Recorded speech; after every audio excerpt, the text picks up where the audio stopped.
Hi, my name's Tim Gurnen. These are my blogs that I wrote starting back in 2009. This is the second one I wrote. It's called One Nation Under God. We all come from somewhere, and to each of us is given a nation of birth. But whether or not that nation is the one to whom we owe our allegiance is a matter of circumstance. For most of us in this world, the idea of tribalism is an abstract. The many and varied naturalized citizens of the West, for example, which are only lately colonies of European nations, hardly see themselves as Celts, Scots, Teutonic, Slavs, or anything else, despite their ancestral heritage. The meaning of this is of course obscure to the average global citizen. China used to be a cosmos of Asiatic tribes, as did the Middle East, and the whole world from as far back as Babylon. When God came down from on high, the Bible tells us, confused the languages of man, who were perhaps one up until then, speaking one language, and made of them many nations. In fact, the Bible tells us that exactly that. The people were one people speaking one language. For the indigenous populations of this world, however, tribalism is still the most common way to view oneself. Indigenous peoples have a localized language, territory, and culture, and roots in the land of their birth that often stretch back into prehistory. So to say to such a person that they were now the proud member of, say, the British Empire is fairly meaningless. For them, the British Empire is an invading tribe of foreign tongue miscreants which they must have hoped would soon pass on by. But in the history of this world, that has never been the way of things.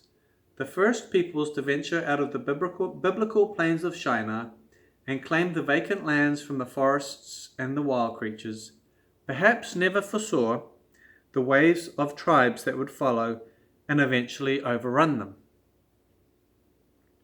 The white peoples, primitive European tribes, while the civilizations of the Middle East reached their height, spilled out of their natural homelands in the Dark Ages and have been a scourge to the world ever since. Mixed as most citizens are in this day, it is fair to say that apart from their countries of birth, most of us are not a people. A people, not a people, that's from the Bible. Possessing no native culture, language, or even singular genetic heritage.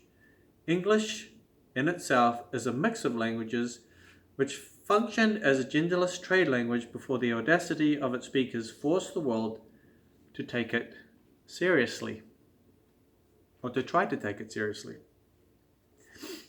What is the sum of all this? Entropy. We began as a single people, under God, completely one. Adam, or red, as the Bible puts it.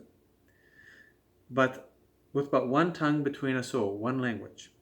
The difference at that time are the real differences between us now, which amount to no more than our beliefs, opinions, and allegiances, rather than to anything physical. To see past the ties that bind us nationally, tribally, physiologically, or linguistically is to see through time into the distant past, when the world was new. We claim ownership of this or that territory, which God has given, but we forget that while we may be the rightful stewards for now, God is ultimately the owner. And here is the center of everything I am trying to say. Yes, there really are different nations, as delineated by God. And yes, there really are different regions on this globe to which He has assigned them to live and exist. But biblically, there is only one nation which He has chosen to call His own and put His name on, and that is the nation of Israel, the Bible tells us. What does this imply? As an Israelite, a descendant of Jacob, it implies both honor and responsibility. For the nations, it implies awe and wonder. Unfortunately, instead of awe and wonder, the history of this world runs like the parable Rabbi Yeshua ben Yosef told of the unfaithful stewards, who in the absence of the vineyard's owner abused and murdered the owner's servants and his son. The Jewish people, as the sons and servants of God, passing through this world, have not been treated with the honor and dignity which would have brought such great blessings to the nations that hosted them over the time of the diaspora. There is another side to all of this, however.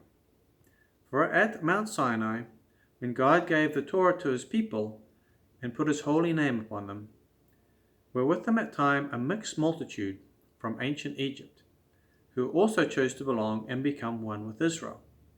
What does that mean for us, the people of the nations?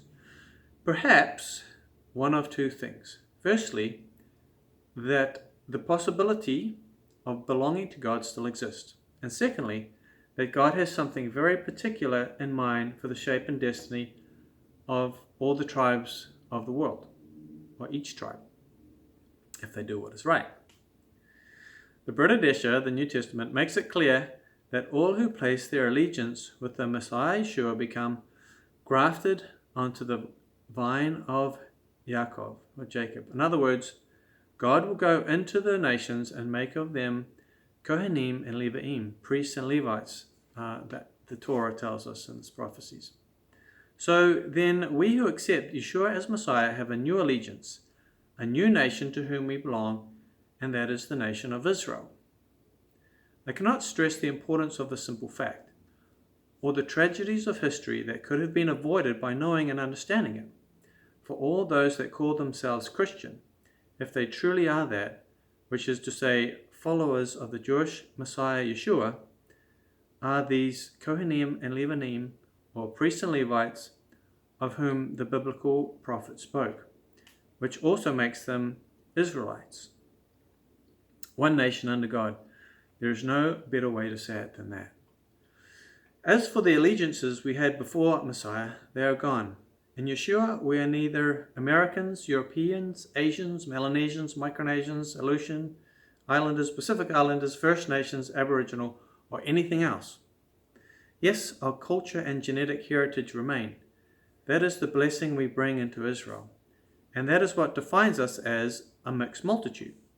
But ultimately, we are Israelites. Even though we do not, of course, in any way replicate or replace the existing tribes of Israel, nor will we ever march at the front of an Israelite column into battle.